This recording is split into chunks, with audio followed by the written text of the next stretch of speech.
Welcome back, YouTubers, to another Raw review of us, the British Fist. Catching. Mr. Parkin here, NJ here. What's up? Subscribe up there, like the video there, and comment your thoughts down below there. Make sure you contact us in the link in the description box below. Indeed, let's just get straight onto this show, NJ, because I was bored shitless by this show, so don't expect too much insight from me. You may, however, listen very closely to my broadcast colleague here, NJ, who will provide you fantastic analysis, whereas I will probably end up falling asleep like I did nearly during the show.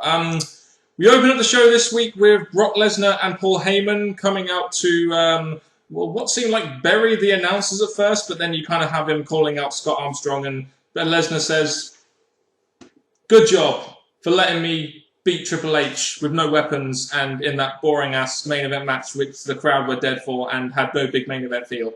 With this particular opening, I felt it was pretty good, which you expect from Heyman. He really put over Lesnar as this dominant guy who worked the match at the pay-per-view, even if us fans didn't really get into it, it didn't really pay off. But the thing I noticed about this is that the way they were building it, they called out the referee, I really expected Brock Lesnar to attack the referee, to add in more heel heat, than just say, thank you, whatever he said. It just really didn't give us the Brock Lesnar heel thing that I was expecting. It was a bit of a surprise, but it was a good opener. Put Lesnar over and made him look like a dominant heel while Triple H is away, injured, and in the hands of Brock Lesnar. What's this bullshit about Triple H being the spirit of WWE? I don't understand. So Triple H is the WWE. What's all that about? I don't get it.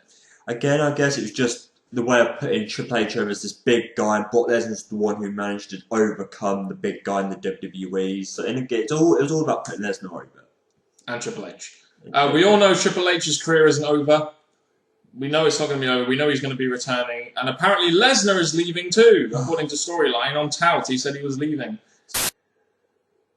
The only reason Brock Lesnar is leaving the WWE is because of me. He got my messages and he decided to run away while he still could. But let me just say this, Brock Lesnar. You have not accomplished everything in the WWE. Step in the ring with me and I'll show you who is the real perfect storm.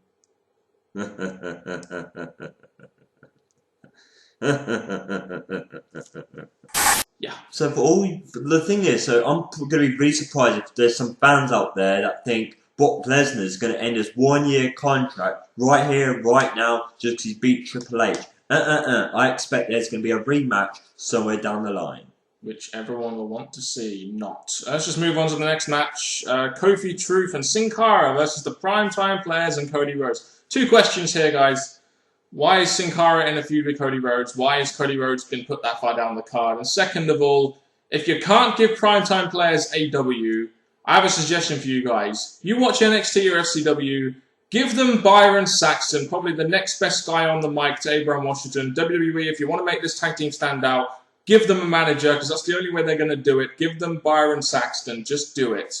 Even though in this match, the Primetime Players did get their offense over the tag champs still, so they're still teasing a possible feud, the match gradually became instead of about them, about Cody Rhodes and Sin Cara, where Cody Rhodes once again gave the win to Sin Cara, and they're really trying to build Sin Cara up, and like I've said before, I think somehow they're going to keep building Sin Cara up to possibly have him facing Ray at WrestleMania, but in the event of Cody Rhodes, I don't think this is fair, but I guess they've given Cody Rhodes the long title feud as the Intercontinental Champion, so now they're just using him to put over other wrestlers.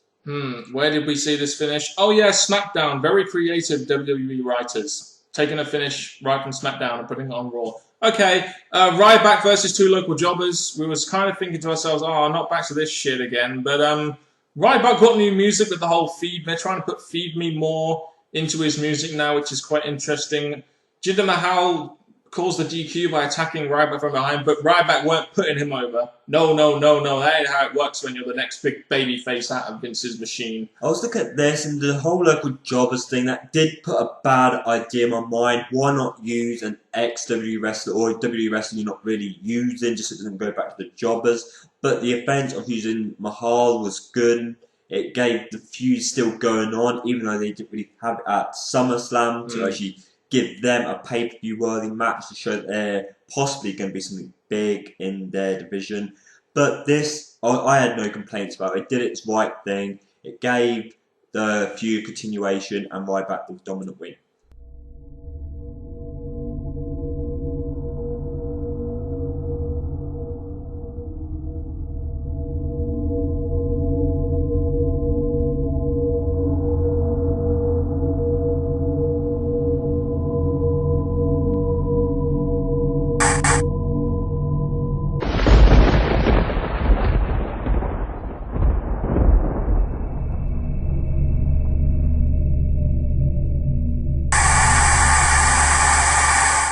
Del Rio then is in the ring for a segment. We find out that he's pretty damn pissed, and yeah, he wants his rematch for the whole bullshit that happened at SummerSlam. Why did they have Sheamus win with heel tactics, and why?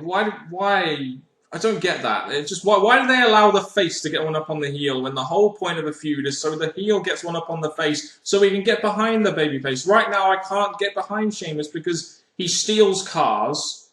And he's supposed to be an advocate for the Be a Star campaign and the anti-bullying campaign. And now he's using heel tactics to win. So, to me, Del Rio's face. I'm just there. Del Rio's face to me, guys. Well, I looked at this and I see that Del Rio wants his rematch. He cut a promo that proves that he is worthy of it. And I thought, okay, we're going to get this match at Night of Champions. Booking that already. There we go. But then it went down a route that you thought, okay, this is a bit unfair to Del Rio, but by the end of the match it came clear because Del Rio was going to go one-on-one with Randy Orton. Yeah, because that wasn't predictable. How many times do we need to see this match on free TV? A match which we could potentially see at a pay-per-view. I don't get why WWE always put these matches on free TV, so why the fuck would I care about this match at a pay-per-view down the road? We have Sheamus on commentary. Or it's funny how they did this as well. You had Orton... I think Orton had his foot on the ropes. Sheamus makes the ref aware of his foot on the ropes, and Orton gets the RKO victory. And I'm sitting there thinking, are they going to have Orton in the title picture? Because if Orton is in the title picture, then I'm sorry, but I've got to call bullshit on this. Then this whole wellness policy stuff, the second strike, oh, it means he's not going to get pushed, is pretty much bullshit. And I can't help but feel they're going to go for a triple threat. Who would you prefer to see Sheamus go up against? Would you prefer to see Sheamus go up against Orton or Del Rio, neither, or a triple threat? I'd like to hear your thoughts. Because as soon as I saw this segment, the fact they had, or match I say, the fact they had Orton eyeing up Sheamus throughout the match, it really teased it there. And the fact even when the match was over, they still teased something there. So I quite possibly, so they just look different to what they've given us between Sheamus and Del Rio. Adding Orton to this is going to give us something different, and I can't say I blame them because who really wants to see Sheamus vs Del Rio again? And adding Orton, it is a bit unfair that he's getting added back to the top picture because of his things he's gone through. But at the same time, I don't see him winning unless they're going to bring back, hopefully, Barrett vs Orton feud. Yeah, I'm still trying to figure out what the fuck this is all about, Andrew. Like, we've been figuring it out. We've been discussing it all day. We got this randomly in the SummerSlam review, and it's like, new day, new chapter, 9, 16, 12. That's the day of Night of Champions. And why? What is this? What is this supposed to mean? I don't get it. It's been ticking on my mind all day since we got this, and I just seriously can't work it out. Yeah, I can't work it out either. Just like a lot of WWE storylines and character developments. Brodus Clay versus Damien Sandow, the match which should have probably have taken place at SummerSlam with all the freaking filler they have on there. Instead, we got it on free TV. A match which I felt have been built up to be on a pay-per-view. I mean, I didn't have too many problems with this segment. I mean, you had Sandow win with the fast count and then Brodus Clay get one up on Sandow after the match. It kind of did make sense, allowing the heel to get one up and then the face to get one up. I'd like to see this feud at a pay-per-view at some point, even though we've kind of seen it on free TV now, get a longer match. Well, the way they've done this, it's like they gave Sandow the roll-up, which basically says, right, I'm not going to settle for that, I want another match. Then you had Brodus Clay get his revenge after the match. But the way they did it, I can sense another match coming up. But the next pay-per-view is about the championship, so maybe it's going to be a filler match in that. But I don't see any problem. I thought this segment was pretty good for what it was. was pretty decent for continuing that feud on. It's a feud that I would like to see happen down the line. A bit more mic time for Damien Sandow though on Brodus Clay and really play on that whole Brodus Clay being the Funkasaurus thing and the ignoramus stuff. Play on that a little bit more, WWE. Because they did do a good job with this little video package of Sandow talking about Brodus Clay. So that was a start of it, but as the feud continues, I expect more from Sandow. You're welcome. Shawn Michaels via satellite we had next. I think it's fair to say Shawn Michaels is a very good talker, especially when he talks, and you really do believe this guy is being very honest. He talks about the possibility of Triple H's career ending, even though it's not going to happen, and then talking about how he was possibly a burden for Triple H in this feud with Lesnar and how he came in and everything. So it was a nice, heartfelt, it felt very honest, which is what Shawn Michaels does incredibly well over the years. Well, the way they went down with this is I think it was really good. Yes, they didn't have him on the show, but the way he spoke about this does tease that there's more to it, or they would have just finished it. But Shawn Michaels had his say. Triple H is gone, but Lesnar's still floating about. So I think the way they've done this was really good. Yeah, it got a bit emotional. I love you, Triple H. Was that you or Shawn? Both of us. Yeah, we'll move on. David Otunga versus Big Show. Is Big Show face?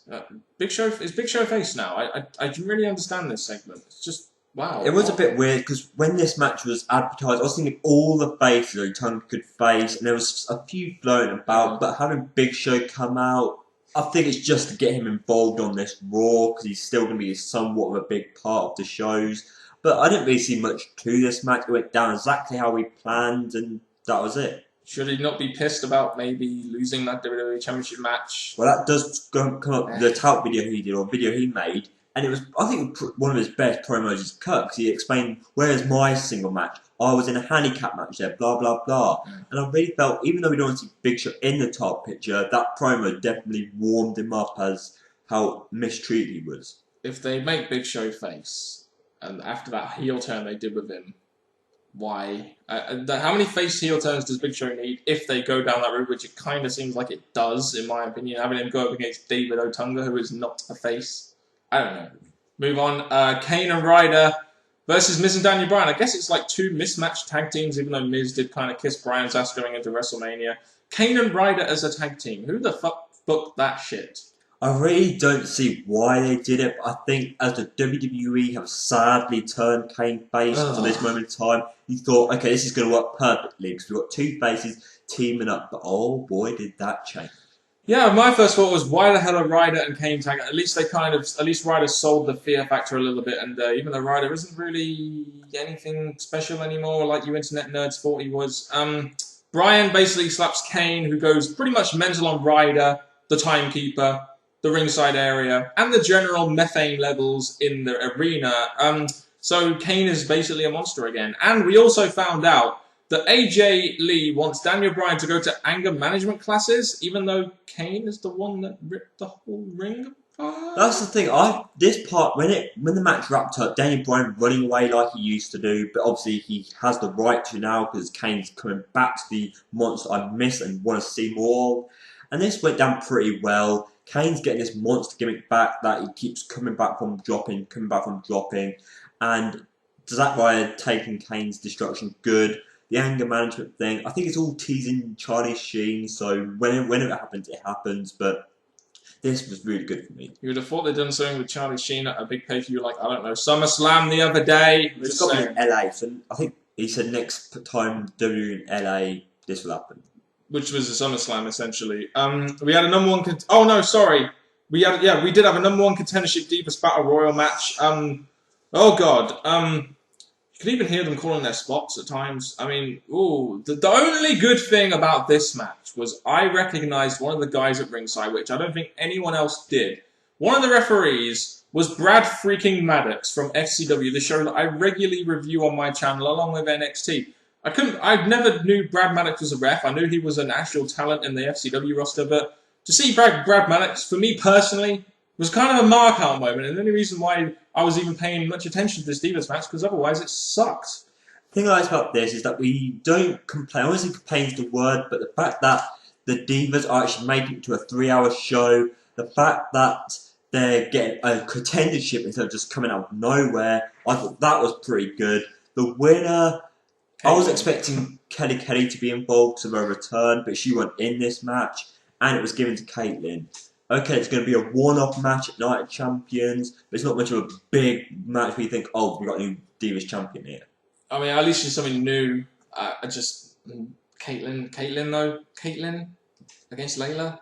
I don't know. But at least it's something new. That's the only positive I can really take from this. Dolph Ziggler versus Chris Jericho. This was a rematch that was teased on the internet kind of a lot. And the thing that got me about this match is they just had a singles match at SummerSlam.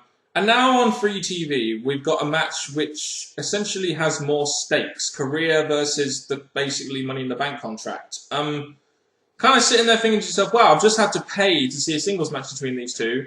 And now I'm seeing the sort of blow off to it on free TV. You know, what incentive do I have to buy WWE pay-per-views when I see this shit on free TV? Well, in a way, the defense of the WWE, they had, obviously, Jericho get the big win at the pay-per-view, which was rightfully so. It's going to be his last pay-per-view for a while. And Ziggler, obviously, being the star that the WWE want to push, giving big wins over big guys. If Jericho weren't going to be here for Night of Champions, they had to think, what can we do? We'll make a big main event match for Raw, and this is what we got, and it was a pretty decent match. It wasn't as good as a SummerSlam match. The problem is it didn't get enough time, but Ziggler wins pretty much clean, which is how it should have gone, even though I felt this match probably could have gone longer. So Dolph Ziggler gets a clean victory over Chris Jericho. It's a good move if you're WWE and you're trying to really establish Dolph Ziggler as a real player in your company. And the whole Aftermath attack kind of seemed a bit odd, though, in the sense that it seemed heelish, but Jericho is a face.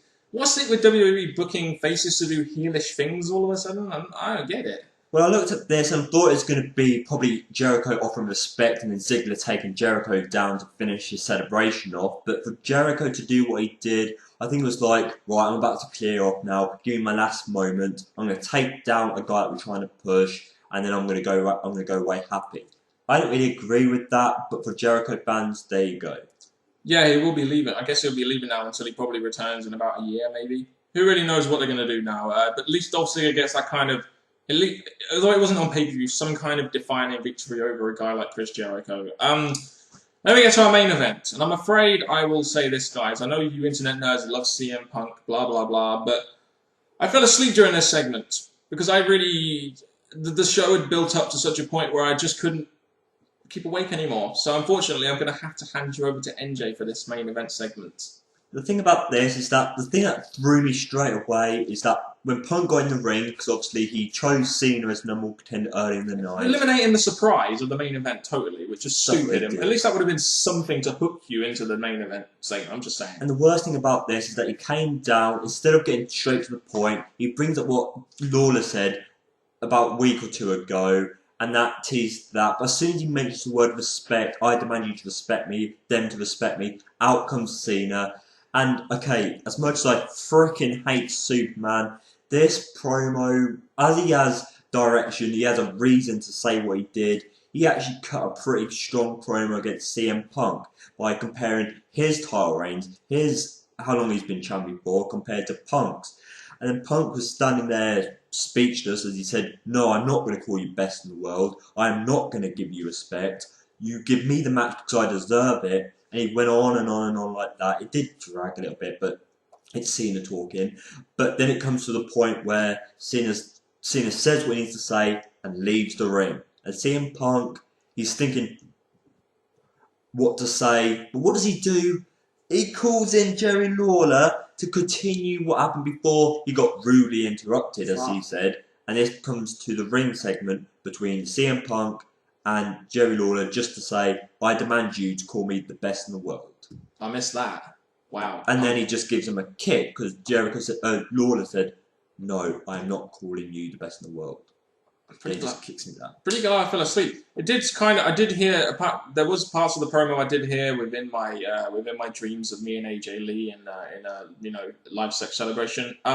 Apparently, it seemed like Punk was going on one of his work shoots, like, oh, you're above me, and I'm always second fiddle to you, and Triple H and Undertaker and all that kind of stuff. It kind of felt like they were going back to the old CM Punk that they were in the Summer of Punk storyline.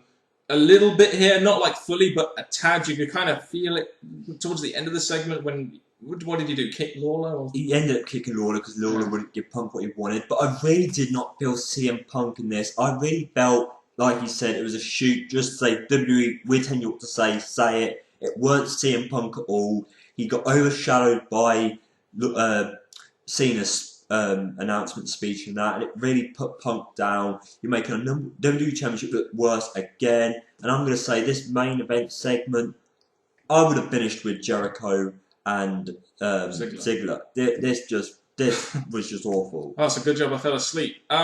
So this whole deal about Punk and Cena in this feud now, it seems like Punk is heel, and Cena gets his title shot if he admits that Punk is the best in the world. Pretty much. Let's just end it there. What were your overall thoughts on Raw this weekend? I think, again, what I'm going to keep saying is that they've got 3 hours, and yes, filler-wise, they did use, tout a little bit, and video packages showing up SummerSlam, which worked into the segments. We got matches that should have happened at SummerSlam. Some matches out of the blue, but they gradually, by the end, had some kind of involvement. So in my opinion, apart from the main event, it flowed in a way where it meant something, especially for Night of Champions. Give me a B. Give me an O. Give me an R. Give me an I. Give me an N. Give me a G.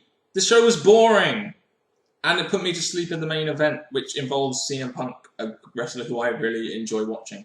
That's how bad this show was, in my opinion. Give us your thoughts in the comment section below. Thank you very much for watching this video as well, and I will now hand you over to the right and esteemed NJ to provide a very, very witty outro for you guys. Well, thank you very much, people, for tuning to this Raw review from Mr. Parkin and me, NJ. Please share your thoughts, the good, the bad, and the ugly, in the comment section below. And until next time, YouTubers, goodbye.